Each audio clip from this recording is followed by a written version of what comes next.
Puji Tuhan, saya sampaikan selamat pagi dan salam sejahtera dalam Tuhan kita Yesus Kristus. Salam, shalom. Sungguh bersyukur kepada Tuhan Yesus, tidak terasa kita sudah ada di minggu terakhir di bulan November. Dan perayaan Natal semakin mendekat dan sebagaimana minggu lalu saya sampaikan kita akan belajar tentang Natal. Kalau minggu yang lalu kita belajar bahwa Natal itu adalah Allah yang datang kepada kita. Allah yang datang kepada manusia. Bapak Ibu, tidak ada seorang pun yang sanggup menghampiri Allah dengan kekuatannya sendiri. Amin. Tidak ada seorang pun yang dapat datang kepada Allah dengan usahanya sendiri. Kalau sekarang kita menjadi anak-anak Allah karena Allah yang terlebih dahulu mengasihi kita. Dia selalu terlebih dahulu, dia yang terlebih dahulu mengampuni kita. Dia yang terlebih dahulu memberkati kita. Sehingga oleh karena anugerahnya saja kita bisa datang kepadanya dan menikmati persekutuan dengan dia. Amin. Mari kita bersyukur karena keselamatan kita sepenuhnya anugerah Allah. Kalau pagi ini kita beribadah karena kita sudah menikmati keselamatan itu. Ibadah kita sebagai bukti buah bahwa kita memiliki hubungan yang benar dengan Tuhan. Kita memuliakan Dia, kita mengasihi Dia yang sudah terlebih dahulu mengasihi kita. Itu makna Natal. Dan pada pagi hari ini saya mau menyampaikan kebenaran lain juga tentang Natal. Bahwa Natal itu berbicara soal menyambut terang yang sejati itu. Amin. Natal itu menyambut Yesus sang terang sejati itu. Bapak Ibu, ada banyak orang Kristen, ada banyak orang percaya, ada banyak orang rajin beribadah, tetapi sesungguhnya belum benar-benar menyambut terang itu, belum menyambut Yesus dalam kehidupannya. Itu sebabnya mari perayaan Natal di tahun ini kita mau diingatkan kembali, kita mau disegarkan kembali. Bahwa Natal itu berbicara soal menyambut Yesus, sang terang dunia itu. Supaya kita hidup di dalam terangnya yang ajaib. Amin. Amin. Sudahkah kita menyambut Yesus? Amin. Mari kita sungguh-sungguh menyambut Dia. Jangan sampai kita hanya mengaku percaya, kita mengaku Kristen, ya kita beribadah rajin mungkin, tetapi kita belum menyambut Yesus secara utuh. Tidak hanya sebagai juru selamat, tetapi sebagai Tuhan, sebagai terang, sebagai penuntun dalam kehidupan kita. Mari kita kembali melihat beberapa ayat yang populer di dalam Yesaya pasal 9 ayat 1 sampai ayat yang ke-6. Yesaya pasal 9 ayat 1 sampai ayat yang ke-6. Mari saya akan membaca untuk kita sekalian. Demikian firman Tuhan. Bangsa yang berjalan di dalam kegelapan telah melihat terang yang besar. Mereka yang diam di negeri kekelaman, atasnya terang telah bersinar. Engkau telah menimbulkan banyak sorak-sorak dan sukacita yang besar. Mereka telah bersukacita di hadapanmu, seperti sukacita di waktu panen, seperti orang bersorak-sorak di waktu membagi-bagi jarahan. Sebab kuk yang menekannya dan gandar yang di atas bahunya, serta tongkat si penindas, telah kau patahkan seperti pada hari kekalahan Midian. Sebab setiap sepatu tentara yang berderap-derap dan setiap jubah yang berlumuran darah akan menjadi umpan api. Sebab seorang anak telah lahir untuk kita, seorang putra telah diberikan untuk kita. Lambang pemerintahan ada di atas bahunya dan namanya disebutkan orang Penasehat ajaib, Allah yang perkasa, Bapa yang kekal, Raja damai. Besar kekuasaannya dan damai sejahtera tidak akan berkesudahan, dan tahta Daud dan di dalam kerajaan di atas tahta Daud dan di dalam kerajaannya, karena ia mendasarkan dan mengokohkannya dengan keadilan dan kebenaran dari sekarang sampai selama-lamanya, kecemburuan Tuhan semesta alam akan melakukan hal ini. Haleluya. Puji Tuhan. Bapak Ibu Saudara yang dikasih oleh Tuhan, salah satu gambaran yang paling jujur dari Alkitab, salah satu gambaran yang paling kuat dari Alkitab tentang manusia yang hidup tanpa Allah adalah hidup di dalam kegelapan. Saya yakin tidak ada seorang pun yang suka kegelapan. Amin Bapak Ibu Saudara. Normalnya, maaf kalau saya bicara seperti itu, normalnya kita ini suka terang. Kalau punya rumah, kita ingin punya rumah yang terang gitu ya. Coba anak kecil, pasti takut kegelapan. Gereja kita terang, saya senang dengan kondisi seperti ini, catnya juga warna terang. Ya. Dan kalau kita pergi ke tempat-tempat wisata, kita suka yang terang, yang indah, yang cerah, yang berwarna seperti itu. Bukankah normalnya seperti itu Bapak Ibu? Betul? Tetapi sungguh aneh binatang bebek. Oh itu lagu sekolah minggu, lehernya panjang, kakinya pendek. Hari-hari ini banyak orang yang suka gelap saudara. Kamarnya dicat hitam. Ada yang pernah melihat? Atau ada yang punya kamarnya cat hitam sekarang? Kamar kan ya senangnya putih atau warna krem seperti ini. Enggak, kamarnya dicat hitam. Gelap. Atau rumah didekorasi dengan cat warna hitam. Yang rumahnya dicat warna hitam boleh angkat tangan. Enggak ada ya? Yang enggak warna hitam boleh angkat tangan. Maksudnya hitam itu diblok semuanya ya, seluruh warna. Ruang tamu hitam, ruang makan hitam. Dan sekarang juga banyak gereja yang dicat warna hitam. Saya pernah diundang dalam satu ibadah, itu ibadah ucapan syukur, sewa gedung saudara. Itu gedungnya ditutup dengan kain warna hitam semuanya. Waktu saya masuk, merinding bulu romaku. Gitu. Bergitik rasanya gelap saudara. Ini kondisi yang menurut saya sih tidak normal. Tapi tidak tahu lagi kalau dinormalisasikan ya atau dianggap normal seperti itu.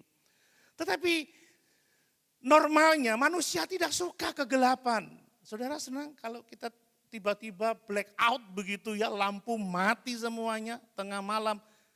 Tentu tidak ada yang suka. Dan inilah gambaran yang Allah berikan bagi manusia yang hidup tanpa Allah, hidup di dalam kegelapan, kehidupan yang sangat menakutkan, yang sangat mengerikan, yang sangat tidak nyaman, bahkan sangat menghancurkan.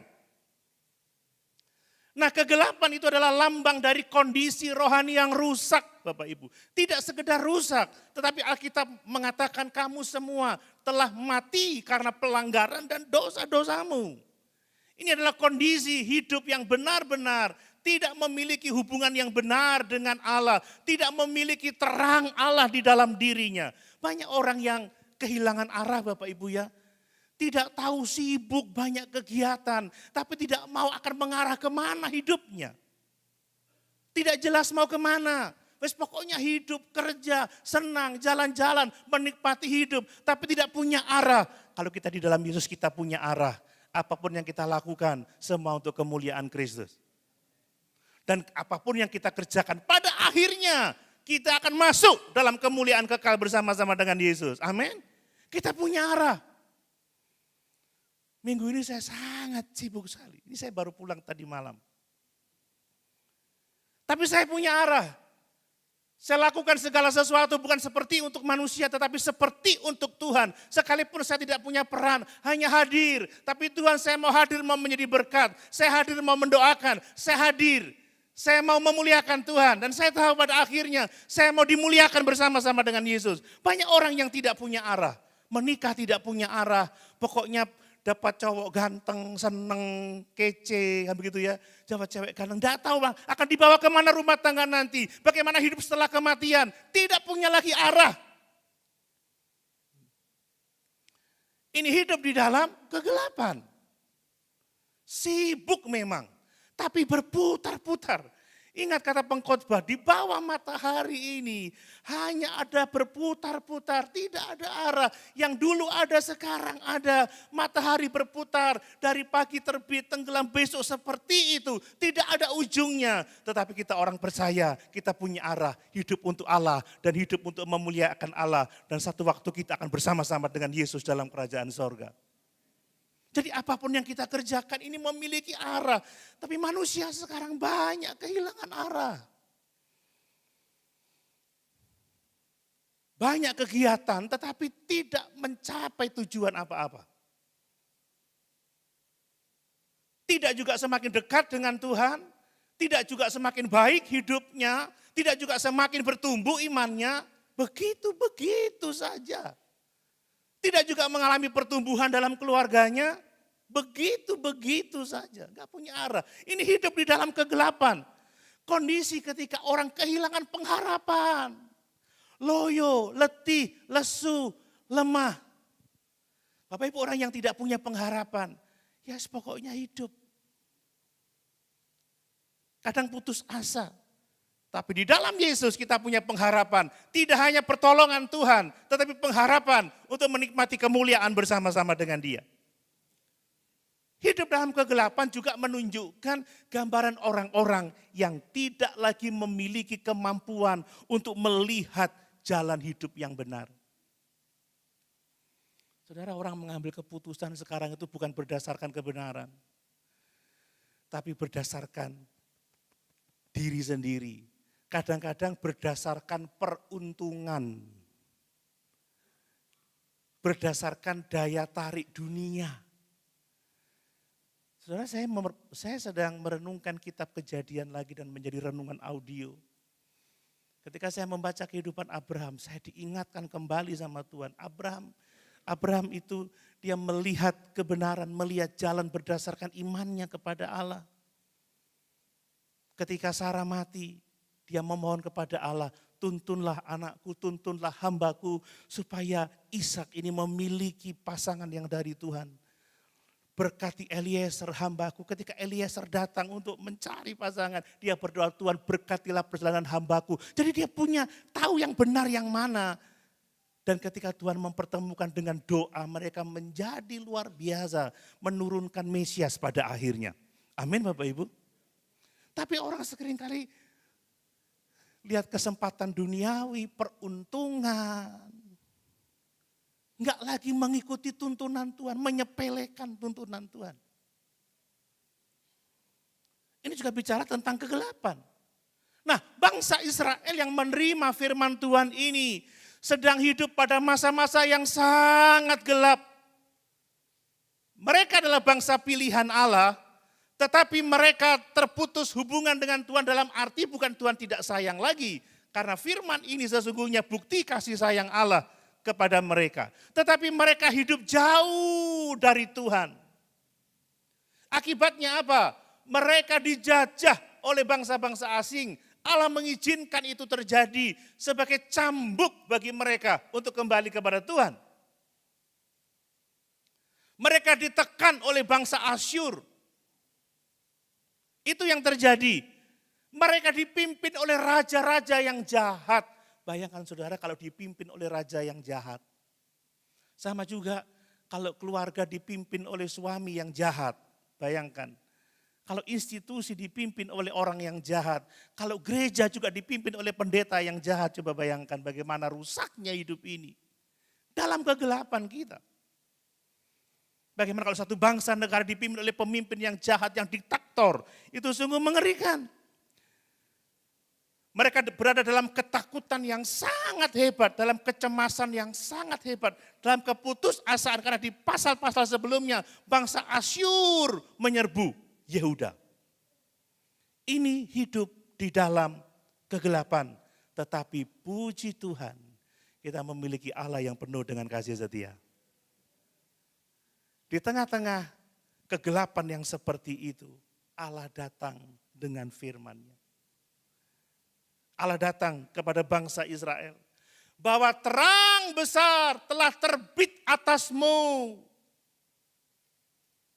Ini kabar yang sangat menggembirakan.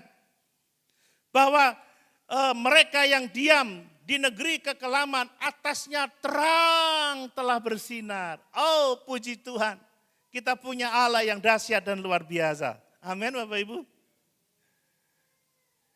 Inilah yang membuat firman Tuhan ini sangat penting bagi kita. Bukan karena kita mau merayakan Natal, bukan.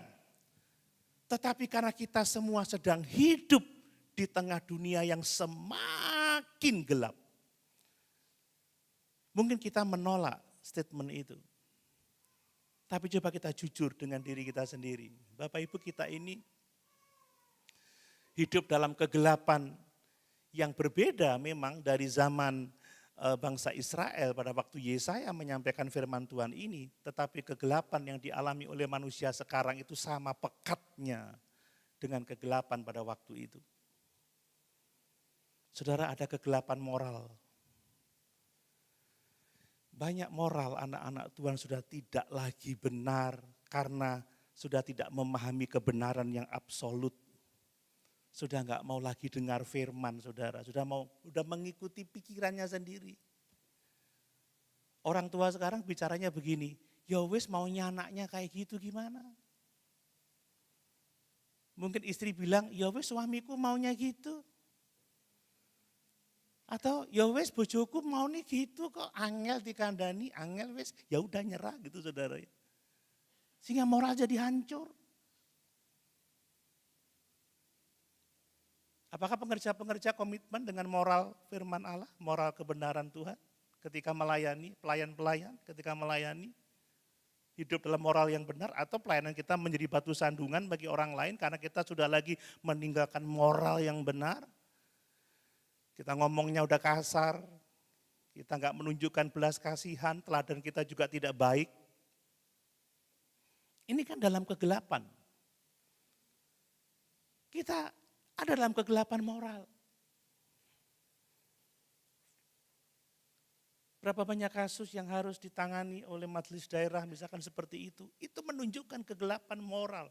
Dampaknya bagi jemaat, dampaknya bagi keluarga-keluarga. Ada kegelapan dalam rumah tangga Bapak Ibu ya. Sudah tidak lagi berpegang kepada janji nikahnya, udah mulai melupakan karena egoisme yang menyebabkan keretakan, yang menyebabkan konflik. Belum lagi masalah ekonomi. Aduh kalau ngomong ekonomi, siapa yang tidak mengeluh hari-hari ini. Sangat berat. Sangat sulit kalau kita masih bisa bergerak, masih bisa melayani dengan apa yang ada itu semua karena kemurahan Tuhan. Amin. Berat, siapa yang enggak sumpek.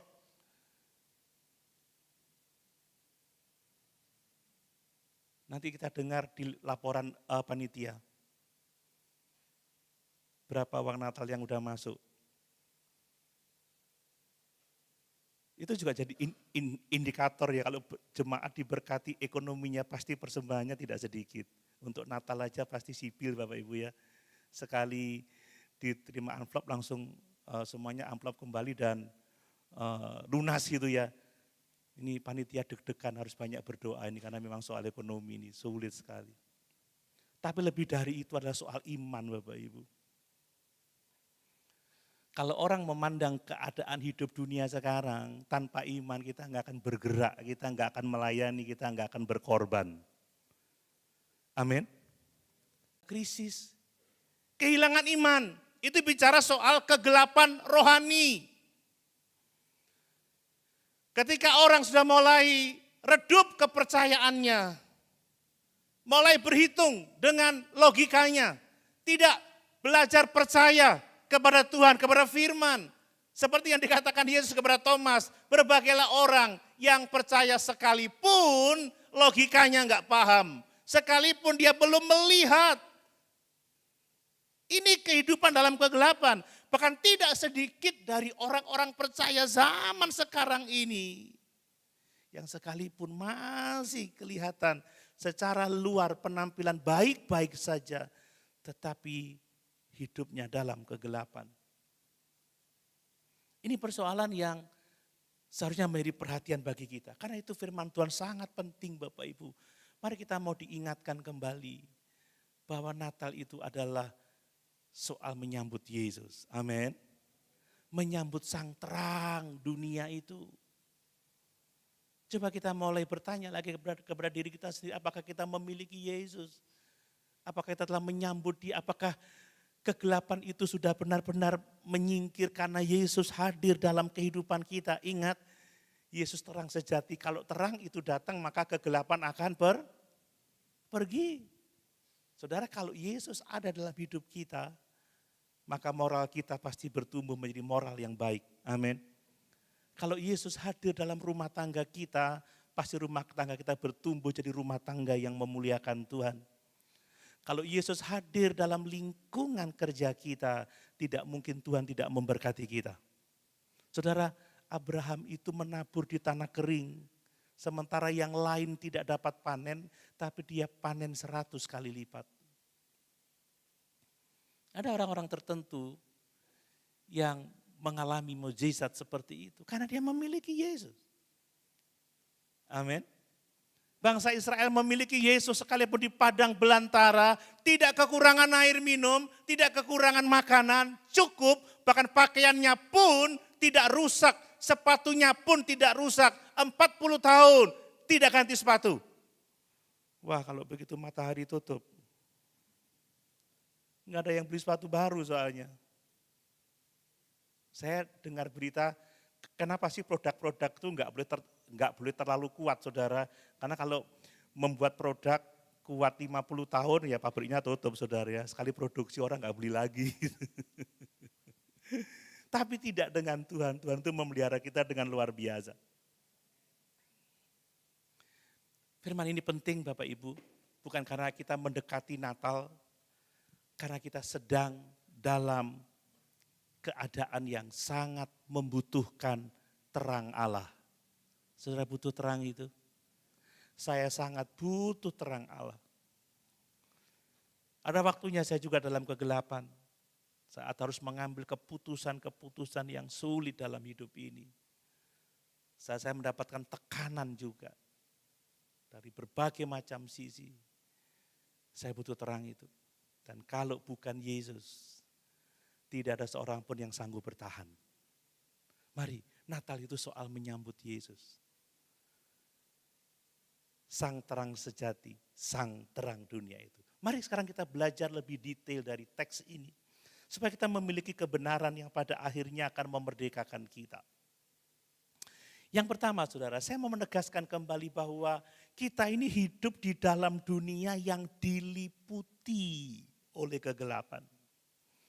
Ini yang menjadi pesan dari firman Tuhan. Ayat 1, ayat 2 mengatakan, bangsa yang berjalan di dalam kegelapan telah melihat terang yang besar.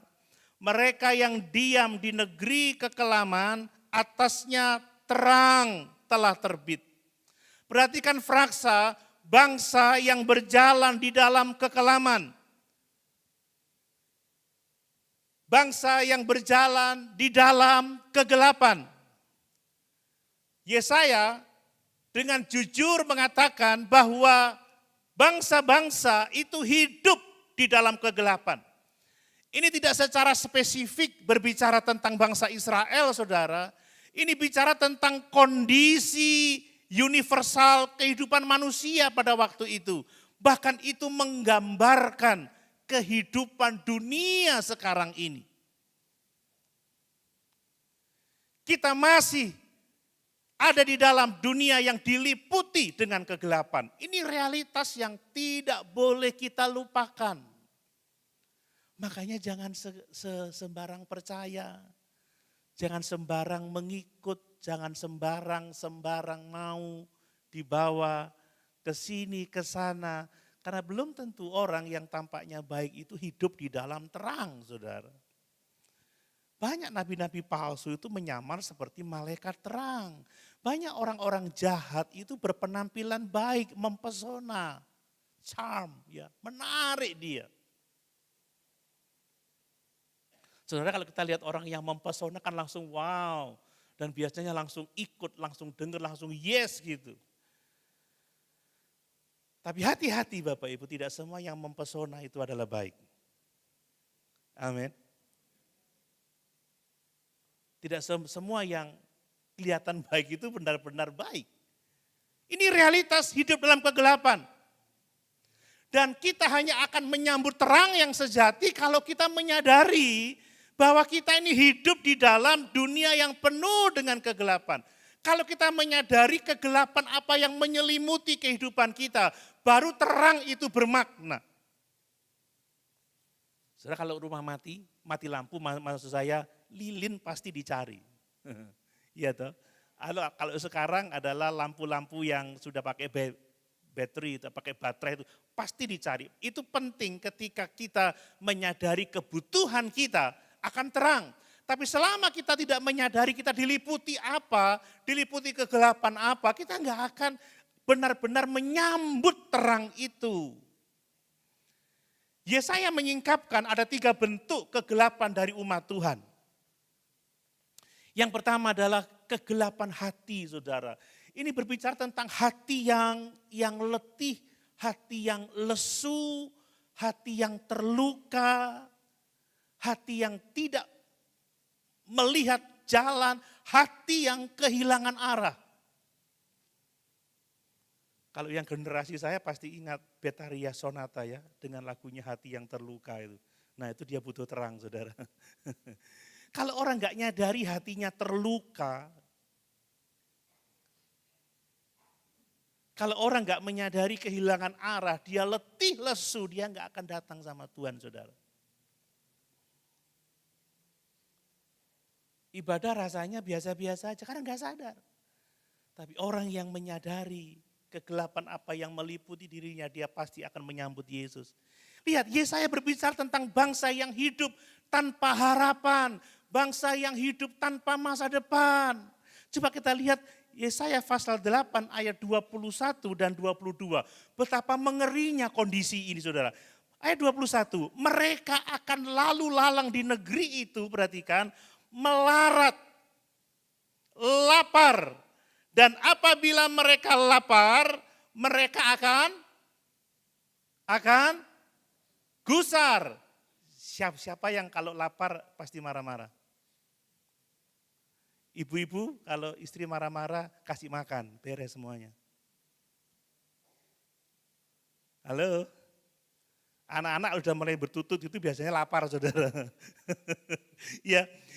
Apabila mereka lapar, mereka akan gusar dan akan mengutuk rajanya. Nah ini. Akan mengutuk Allahnya.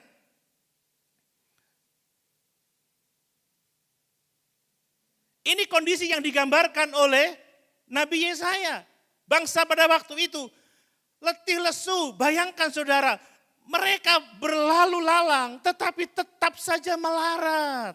Kelaparan, bawaannya marah terus. Coba kalau akhir bulan, kalau ibu-ibu tidak cemberut itu berarti duitnya banyak. Akhir bulan udah mulai bingung. Mau papa sih kerja pulang nggak bawa apa-apa. Nah, itu udah mulai tipis, saudara. Jadi kalau pendeta khotbahnya mulai agak galak, dia mungkin dompetnya juga sudah mulai tipis. Mungkin gitu ya. Nah, ini intermezzo aja. Ini kondisi tanpa harapan. Lalu lalang, sibuk memang, aktif, tapi nggak dapat apa-apa. Miskin, melarat.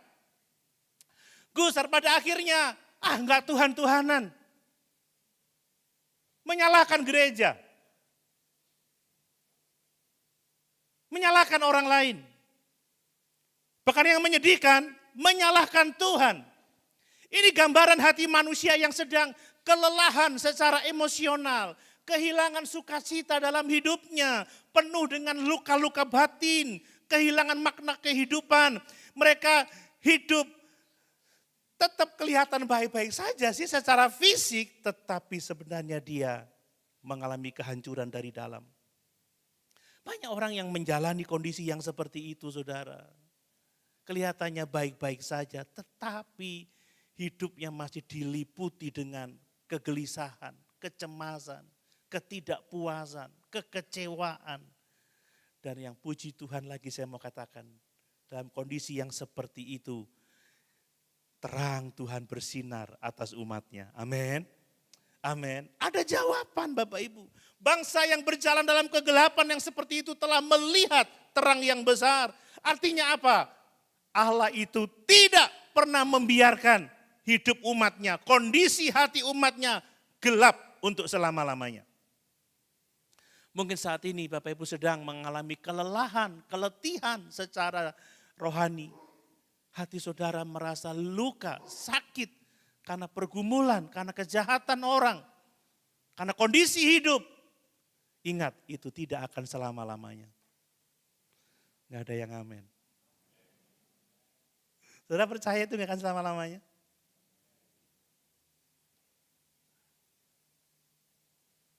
Ada waktunya saudara. Kata firman Tuhan, sekalipun kita jatuh nggak akan tergeletak. Apa yang kita butuhkan? Terang. Allah sendiri, pribadi yang bisa menolong kita. Dan yang kedua adalah mengenai kegelapan dosa dan kebiasaan buruk yang sering kali mengikat kehidupan kita. Loh, orang Kristen banyak loh yang punya kebiasaan buruk. Kristen tapi pergi ke dukun, Kristen tapi masih nggak yakin, nggak baca Alkitab, nggak ngikuti firman, ibadah, ya masih ngegame. Ya semoga komputer yang di atas itu enggak dipakai ngegame kalau saya khotbah ya. Masih ngintip WhatsApp, masih ngintip yang lain-lain. Coba lihat Yesaya 8 ayat 19. Ini kebiasaan buruk bangsa Israel. Ayat 19. Dan apabila, Yesaya 8 ayat 19, dan apabila orang berkata kepada kamu, mintalah petunjuk kepada arwah dan roh-roh peramal yang berbisik-bisik dan komat kamit, maka jawablah, bukankah suatu bangsa patut meminta petunjuk kepada Allahnya, atau haruskah mereka meminta petunjuk kepada orang-orang mati bagi orang-orang hidup? Ini kebiasaan buruk bangsa Israel, seringkali meninggalkan iman. Kalau ada masalah nggak datang sama Tuhan. Kalau ada masalah nggak datang sama firman. Tapi mencari apa? Mencari peramal saudara. Minta petunjuk kepada arwah dan roh-roh yang bisanya berbisik-bisik, yang bisanya berkomat kamit. Ini kebiasaan buruk. Doa itu menjadi solusi terakhir. Padahal segala sesuatu harus diawali dengan doa. Amin. Ada masalah langsung berlutut. Ada masalah langsung datang kepada firman. Tapi ada masalah, di sana ada orang pintar. Apa buktinya dia pintar? Tiap hari minum tolak angin.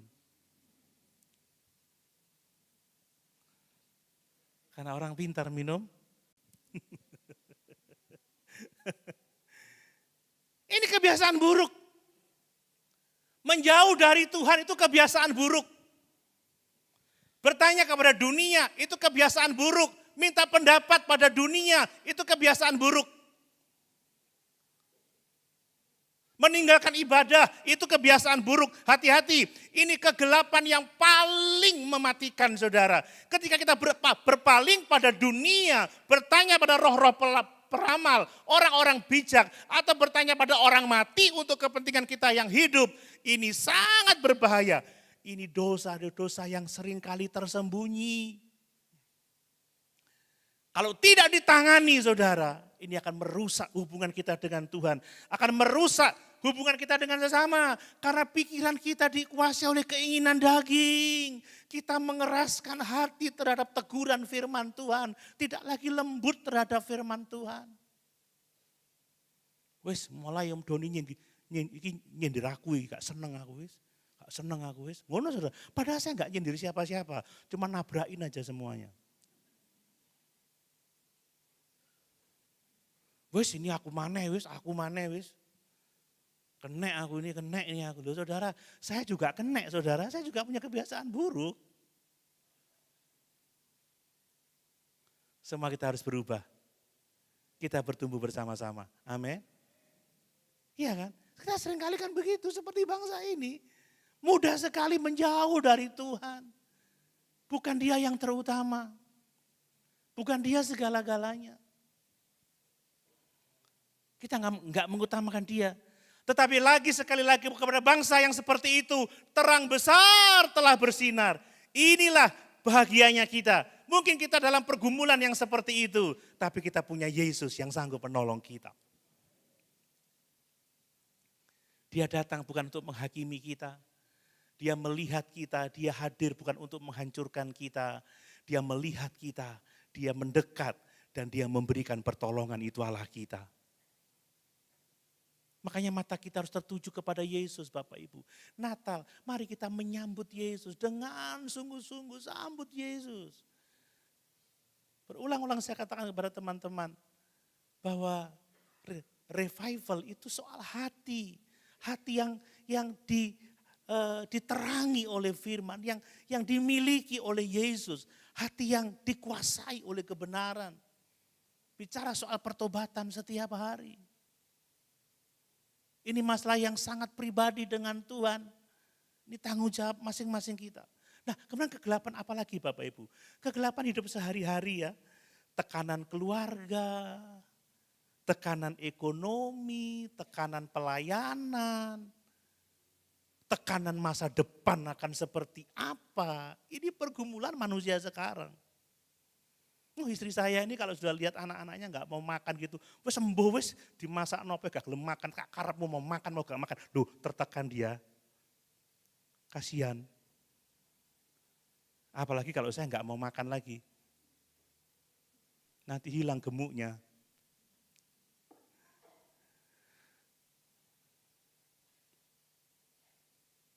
Mungkin ada anak yang nakal, yang nggak bisa diatur. Kalau yang susah, kalau bapaknya nggak bisa diatur. Atau ibunya nggak bisa ngatur diri sendiri. Ini susah saudara. Lihat, bangsa Israel hidup di bawah tekanan bangsa Asyur. Bapak Ibu bisa baca di pasal yang ke-7, pasal yang ke-8. Mereka ditindas dengan sangat kejam. Mereka takut, mereka tertekan. Kita juga punya banyak tekanan saudara. Manusia hidup, kalau sudah lihat dompet, tabungan sudah mulai berkurang, udah mulai stres. Iya kan? Lihat anak-anak, nilainya turun. Atau mungkin di sekolah kena rompi, atau di sekolah mana yang pakai rompi itu, atau dan lain sebagainya.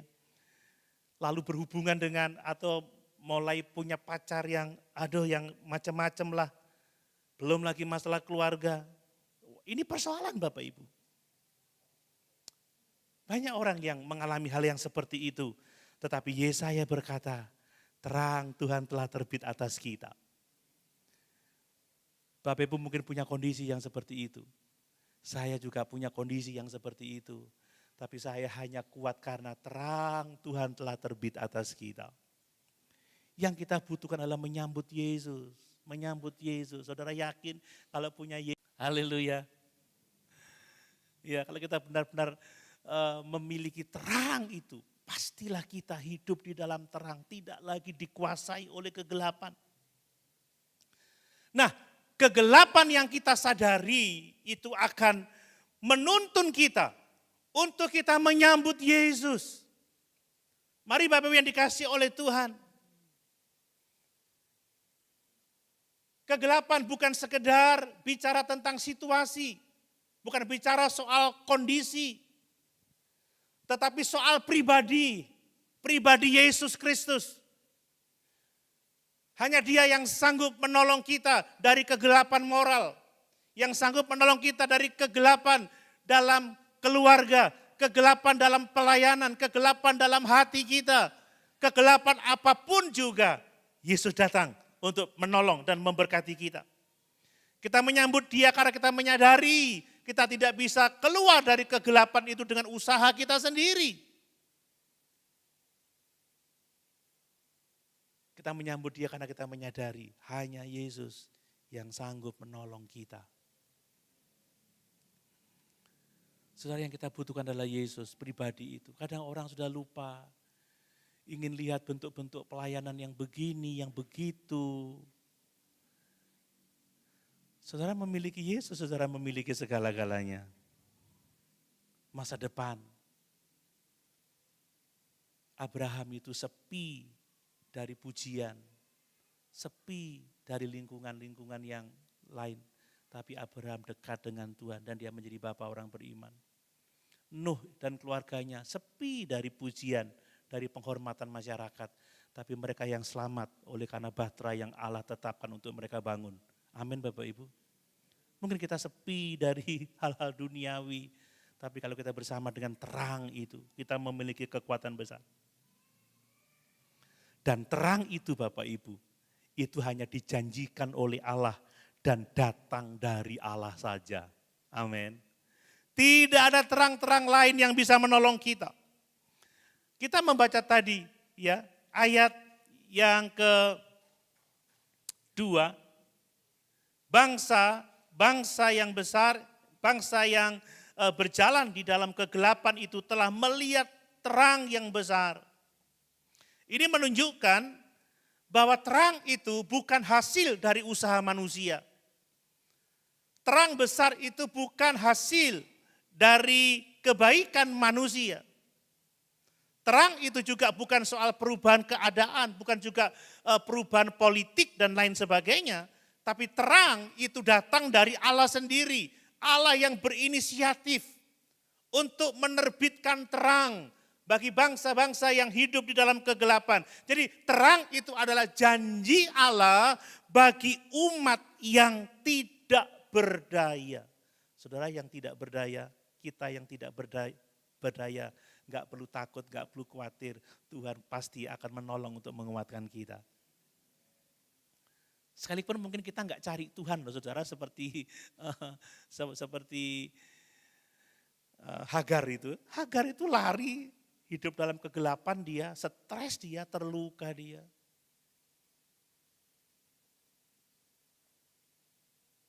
Tapi Tuhan hadir. Banyak kisah yang seperti itu. Sakeus saya khotbahkan di minggu sore, Tuhan hadir. Bukan karena Sakeus yang cari Tuhan, tapi karena Tuhan yang cari Sakeus. Lihat di ayat yang berikutnya itu, bahwa ayat pasal 8 ayat 23. Tetapi tidak selamanya akan ada kesuraman untuk negeri yang terimpit itu. Pasal 8 ayat 23. Kalau dahulu Tuhan merendahkan tanah Sebulon dan tanah Naftali, maka di kemudian hari ia akan memuliakan jalan ke laut, daerah seberang sungai Yordan, wilayah bangsa-bangsa lain, dan seterusnya bangsa yang berjalan di dalam kegelapan telah melihat terang yang besar. Saudara, Tuhan bicara tentang Sebulon. Tuhan bicara tentang tanah Naftali. Ini wilayah yang paling kecil, dikatakan negeri yang terimpit. Ini negeri yang terabaikan. Ini paling sering diserang. Paling jauh dari pusat ibadah, jauh dari Yerusalem. Tetapi dikatakan terang Tuhan terbit untuk bangsa yang terimpit ini. Justru mereka yang pertama melihat terang besar itu. Apa artinya bagi kita Bapak Ibu? Allah tidak menunggu kita baik. Allah enggak menunggu kita mencari Dia. Allah enggak menunggu kita berusaha sekuat tenaga. Tapi saat-saat kita dalam kelemahan kita, Allah selalu hadir untuk menemukan kita. Inilah yang memungkinkan kita ada sampai hari ini. Aku ada hari ini karena Yesus baik. Amin Bapak Ibu. Seringkali loh kita ini lalai. Jujur, kita seringkali lalai. Kita seringkali enggak mencari Tuhan. Kita seringkali itu umek dengan botone dewe, saudara ya. Kita enggak benar-benar memikirkan gimana pekerjaan ini bisa maju. Gimana Tuhan ini dipermuliakan. Seringkali kita hanya begitu saja, asal saja. Tapi justru di tengah-tengah kelemahan yang seperti itu Allah itu hadir. Allah menegur, Allah mengingatkan kita, Allah menolong kita. Mari saudara kita memeluk terang itu, amin. Kita memeluk terang itu. Mungkin saudara sedang terhimpit, merasa ditinggalkan, merasa sendiri, enggak ada yang tolong. Hanya cukup satu, Yesus yang sanggup menolong kita. Gak usah takut. Memang saya pernah mengatakan sendiri itu paling kejam saudara ya. Saya sudah umek melayani buat seperti itu, tapi orang gak memahami hati saya, gak ngerti maksud saya. Taunya nyacat aja, tahu nyacat saudara. Gak ono benere saudara, keliru toy. Wis ngomong, tapi saya gak pernah sendiri, Tuhan memberi kekuatan. Karena yang dilihat itu buah saudara, amin. Buah, saya dalam proses. Kadang orang tidak bisa didisiplin, balik ke saya. Wah, pong broni dewe.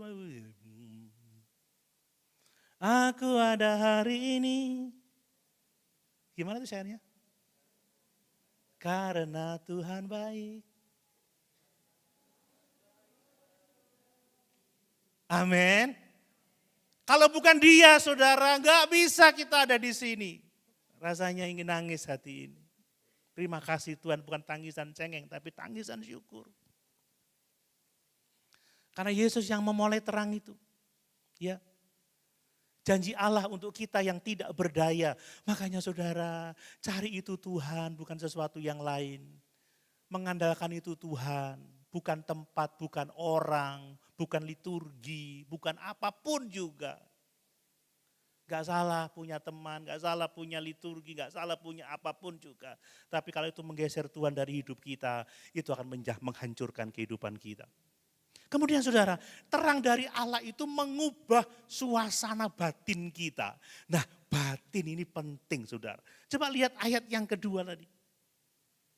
Engkau telah menimbulkan banyak sorak-sorak dan sukacita yang besar. Mereka telah bersukacita di hadapanmu seperti sukacita di waktu panen. Seperti orang bersorak-sorak di waktu membagi-bagi jarahan. Lihat, kedatangan Yesus, sang terang itu. Kalau kita menyambut Yesus, maka terang itu akan mengubah suasana hati kita, mengubah suasana batin kita. Yesus itu menimbulkan sorak-sorai, menimbulkan kegirangan dalam kehidupan kita. Saudara, kalau kita belum bisa bergirang karena Yesus, saudara gak akan pernah bergirang karena apapun juga. Saudara bergirang karena Yesus?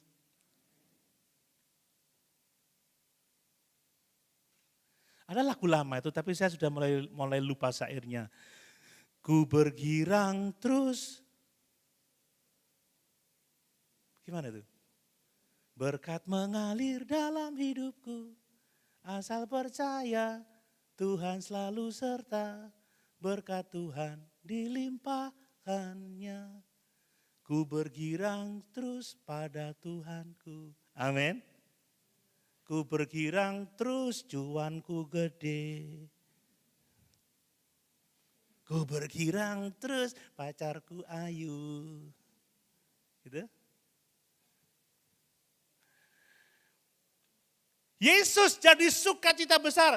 Bahkan itu kegirangan yang dikatakan seperti sukacita pada waktu panen. Saudara, saya nggak pernah bercocok tanam, tapi saya kemarin baru panen satu buah alpukat kemarin. Wih, seneng sekali. Motong satu, wih. Saya nggak cerita durian karena duriannya lagi ngambek saudara. Orang kalau panen saudara, apalagi hasilnya melimpah, pasti gembira. Amin. Saudara yang bertani pasti senang itu. Tapi kalau menjara, saya nggak pernah menjara saudara. Ini adalah pada waktu perang ini kan dikatakan seperti orang bersorak-sorai di waktu membagi jarahan. Hasil perang ada jaran dibagi-bagi emas, perak, pakaian itu senang. Intinya saudara, Yesus itu bisa merubah suasana hati kita.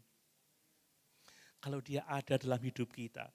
Sekalipun mungkin saudara kita sedang terpuruk dengan persoalan, kita sedang mengalami masalah hidup, kita tertekan di sana sini rasanya. Karena saya merasa kok capek ini rasanya nggak bisa dijelaskan ya. Kok enggak bisa dijelaskan, capek ini enggak bisa dijelaskan. Gimana? Aduh, mau ngomong itu susah. Tapi kalau Yesus hadir, selalu ada sukacita dan damai sejahtera.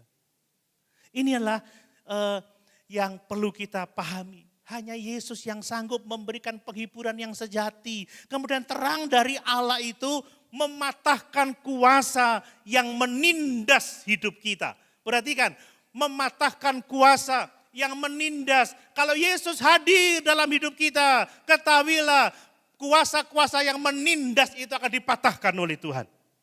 Kita membaca ayat yang ketiga, sebab kuk yang menekannya dan gandar yang di atas bahunya, serta tongkat si penindas, telah kau patahkan seperti pada hari kekalahan Midian.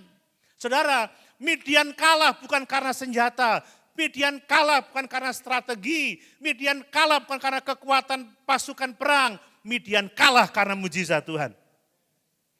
Dan beban-beban yang membelenggu hidup kita itu dipatahkan karena pekerjaan Yesus di atas kayu salib. Sang terang dunia itu. Saudara, cukup dengan Yesus? Amin. Amin. Enggak cari-cari hiburan yang lain. Enggak cari-cari pertolongan yang lain. Penghiburan dunia itu hanya sementara. Seperti healing-healing, jalan-jalan. Saya kemarin sempat menginap di satu hotel, ya puji Tuhan saya dapat fasilitas, saudara. Senang sekali saya diajak ke sebuah bukit gitu, menikmati sejuknya alam, pemandangan yang bagus. Masuk kamar, kesel maneh saudara, mumet maneh. Tapi bersama dengan Yesus ada selalu berkat dan kekuatan. Makanya yang enggak healing-healing itu bersyukur ada Yesus, saudara. Orang semakin punya pilihan itu bertengkar, saudara. Kita mau kemana? Ke Eropa atau mau ke Asia? Eropa apa? Asia apa? Tukaran. Wes gak usah lungo. Nah enak sih gak duit-duit, saudara. Nah ngalun-alun yang melaku-laku. Saya ngomong sama istri saya. Pas di mobil ya, Pak kita enaknya ke sini aja Pak. Enggak wis Mas ini. Enggak Pak. Ngene iki lho lek duwe pilihane susah wae dhewe. Sing kene nunggu pilih sing mana. Enakan dhisik ya langsung PP ae, gak usah bingung mampir kemana gitu. Tapi sekarang mau PP udah enggak kuat, saudara. Enggak kuat segala-galanya, capek fisik. Tapi kadang kalau orang-orang sudah punya pilihan, kayak mau makan, Ustaz. Ayo Pak Doni mau makan apa? Mau tak traktir di depot Mesir atau mau ke sate? Mesir Pak? Anak sate, Mesir apa Mesir? Saris, makan ya. Jadi makannya gini, banyak pilihan saudara. Kalau di rumah hanya ada ikan tunjuk, paling enak di dunia, nggak ada pilihan lain soalnya. Nggak ada, ini hanya contoh, banyak pilihan itu puji Tuhan, itu berkat saudara. Tapi memilihlah dengan bijak karena itu berkat Tuhan, amin. Dan jangan kalau ada pilihan saudara malah tertekan, kan begitu ya. Amin Bapak Ibu. Saya bersyukur ini ada Pak Herli di sini nih. Kan saya punya kolam koi dulu terbengkalai bertahun-tahun karena bocor saudara. Ikannya diungsikan di tempatnya Pak Herli, kemudian dia perbaiki saudara karena dia memang punya beberapa kolam. Nah, godaannya apa? Mulai lihat auction. Padahal wis cukup dengan ikan yang ada ya wis enggak usah pusing. Amin Bapak Ibu. Amin. Semakin punya banyak kesempatan memilih, semakin beban berat, semakin pusing kita. Syukuri apa yang ada, itu memberi kekuatan sama kita. Oh sedikit yang amin, berarti banyak yang gak setuju ini. Enggak, punya pilihan boleh, tapi mari kita bijaksana, utamakan Yesus. Amin. Lihat, kuk yang menekan itu dipatahkan, gandar itu semacam tongkat untuk kita memikul beban. Itu dipatahkan oleh Tuhan. Tongkat penindas itu dipatahkan. Artinya apa? Belenggu dosa yang mengikat, kegelapan yang menghancurkan kita, rasa bersalah, tekanan iblis, tekanan hidup, kebiasaan buruk yang merusak, itu sanggup dipatahkan oleh Tuhan kita Yesus Kristus. Itu mendatangkan perubahan yang besar dalam kehidupan kita. Yesus yang mematahkan semua belenggu dosa. Tidak ada belenggu sekuat apapun yang tidak dapat dipatahkan oleh Tuhan kita Yesus Kristus. Makanya peluk terang itu Bapak Ibu. Sambut terang itu. Sambutlah dia. Terang itu mengubah hidup kita, membebaskan kita, memulihkan kita, menyembuhkan kita. Dan terang Allah itu membawa damai sejahtera dan yang memulihkan kita. Amin. Saudara lihat ayat yang keempat. Sebab setiap sepatu tentara yang berderap-derap dan setiap jubah yang berlumuran darah akan menjadi umpan api. Lihat, tidak akan lagi ada perang. Sepatu tentara akan dibakar, saudara. Tidak ada lagi jubah yang berlumuran darah. Ini bicara soal terang itu membawa damai dalam kehidupan kita. Dan yang penting lagi terang itu pasti datang. Dan terang itu sudah datang 2000 tahun yang lalu di Bethlehem. Dan terang itu sekarang ada di dalam hati kita masing-masing. Amin. Terang itu adalah Yesus Kristus. Amin. Bapak Ibu, terang yang dijanjikan itu adalah Yesus Kristus. Sang terang dunia itu. Yohanes 8 ayat 12. Yohanes pasal 8 ayat 12. Demikian firman Tuhan. Maka Yesus berkata pula kepada orang banyak katanya, akulah terang dunia. Barang siapa mengikut aku, ia tidak akan berjalan dalam kegelapan. Melainkan ia akan mempunyai terang hidup. Terang itu bukan suasana, terang itu bukan politik, terang itu bukan apapun juga. Terang itu pribadi, terang itu adalah Yesus. Kalau kita berjalan bersama-sama dengan Yesus, kita tidak akan berjalan dalam kegelapan. Dan kita akan mempunyai terang hidup dalam kehidupan kita. Tidak ada lagi kegagalan moral, saudara. Keluarga kita akan terbebas. Kita mungkin masih mengalami masalah, tetapi kita bisa mengucap syukur dalam keadaan apapun juga. Amin. Tetap bersuka cita dalam keadaan apapun juga. Kita kuat menghadapi persoalan hidup. Dan Yesus adalah terang yang datang untuk menyingkirkan kegelapan dunia. Barang siapa mengikut aku, ia tidak berjalan di dalam kegelapan. Lihat gelar-gelar Yesus itu mengungkapkan sifat dari terang Kristus. Kita membaca tadi di ayat yang keberapa itu? Gelar Yesus ayat yang kelima. Dia adalah penasihat yang ajaib. Dia memberi hikmat ilahi. Dia memberi tuntunan dalam mengambil keputusan-keputusan dalam hidup ini. Saudara, memutuskan apa saja harus berdasarkan hikmat ilahi. Amin. Jangan hikmat manusia, saudara. Nyesel nanti.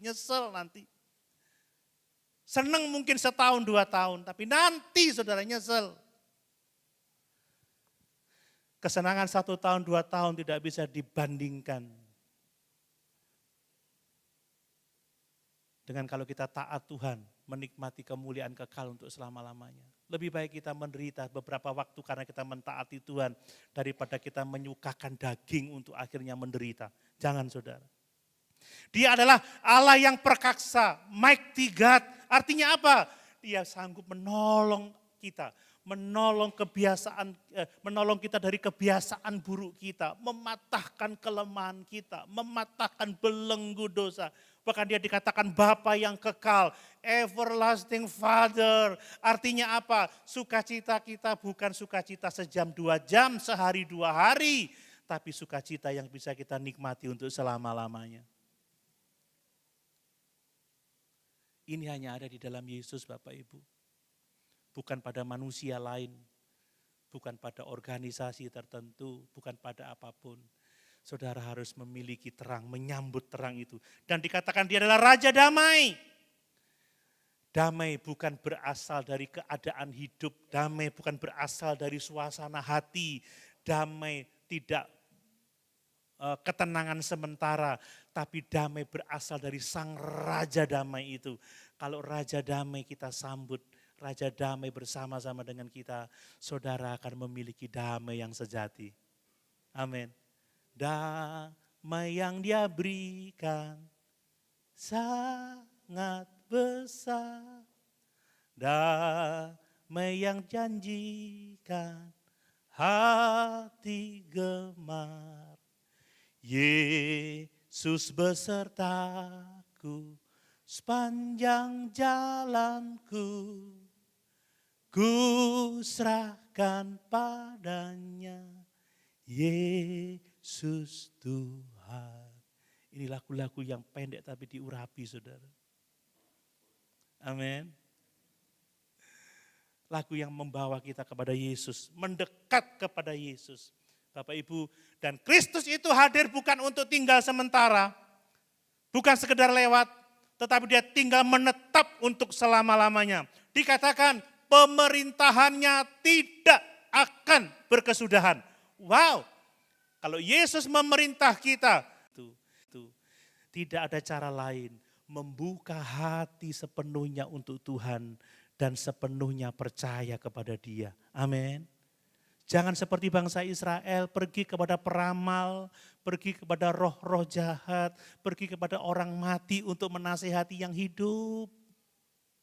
Datang sama Yesus, masuk kamar, kunci pintu, berlutut, baca firman, berdoa, ibadah kepada Allah. Amin. Ya, cari Yesus, saudara. Barang siapa yang mengikut aku, kata Yesus, dia tidak lagi berjalan dalam kegelapan. Kemudian sambut terang dengan meninggalkan kegelapan dosa. Yesus tidak hadir supaya kita nyaman dengan dosa. Tidak, tetapi seperti Sakeus, hari ini juga separuh hartaku kuberikan kepada orang miskin. Dan sekiranya ada yang kuperas dari seseorang, akan kukembalikan 4 kali lipat. Dan saya yakin dia berkata, hari ini aku akan meninggalkan pekerjaan itu. Amin Bapak Ibu. Orang yang menerima Yesus harus meninggalkan kegelapan. Sakit hati buang, saudara. Kemarahan buang, iri buang, dengki buang, kekhawatiran buang. Kolose pasal 3, buanglah segala kejahatan itu. Buanglah segala dosa itu. Tetapi kenakanlah Kristus setiap hari dalam hidupmu. Ini Natal, menyambut Yesus. Dan kemudian mari kita menyambut terang dengan membiarkan firman Tuhan sang terang itu, Yesus sang terang itu yang menuntun langkah kehidupan kita. Kenapa banyak orang mengambil keputusan yang salah? Kenapa banyak orang pada akhirnya meninggalkan Tuhan? Karena tidak mengizinkan Yesus menuntun hidupnya, bukan firman yang menuntun hidupnya. Dia tidak bertanya lagi pada Alkitab, tapi bertanya kepada diri sendiri, bertanya kepada orang yang mungkin tidak percaya sama Tuhan. Ingat, berbahagialah orang yang tidak berdiri di jalan orang berdosa, yang tidak duduk di kumpulan pencemooh, yang tidak berjalan dari nasihat orang fasik, yang tidak berdiri di kumpulan pencemooh, yang tidak duduk di kalangan orang berdosa, tetapi yang kesukaannya ialah firman Tuhan. Dan mari saudara, kita menerima Yesus sang terang itu. Dan kita mau menjadi pembawa terang bagi orang-orang yang ada di sekitar kita. Bagaimana papa mama lebih mengikuti keinginan anak atau menuntun anak kepada terang? Bagaimana papa mama masih bisa mengarahkan anak-anak, mengontrol dia, atau kita akhirnya ikut keinginan mereka? Orang tua sekarang tidak menjadi pembawa terang, banyak yang menyerah, gak berani menegur, gak berani menasihati, gak berani memimpin, gak berani menolong. Dan saya juga mau menjadi pembawa terang untuk kita semua. Amin Bapak Ibu. Saya mau memberitakan apa yang benar. Karena hanya Yesus yang sanggup menolong kita. Amin. Hanya Yesus. Menyambut terang adalah panggilan ilahi. Mari kita sungguh-sungguh percaya. Bertobat saudara. Taat. Dan mari kita membawa terang Kristus. Inilah makna Natal. Saya rindu Natal kita. Saya yakin dananya cukup. Amin Bapak Ibu. Bukan sekedar perayaan, bukan sekedar seremoni, bukan sekedar lampu, bukan sekedar pohon. Tapi kita mensyukuri bagaimana Allah itu datang dalam kehidupan kita. Bukan karena kita layak, tetapi karena Dia terlebih dahulu mengasihi kita. Dan mari kita merayakan Natal sambil menyambut Yesus, memeluk Yesus. Karena Dialah yang sanggup menolong kita dari cengkraman kegelapan dosa. Amin. Sama-sama kita berdiri.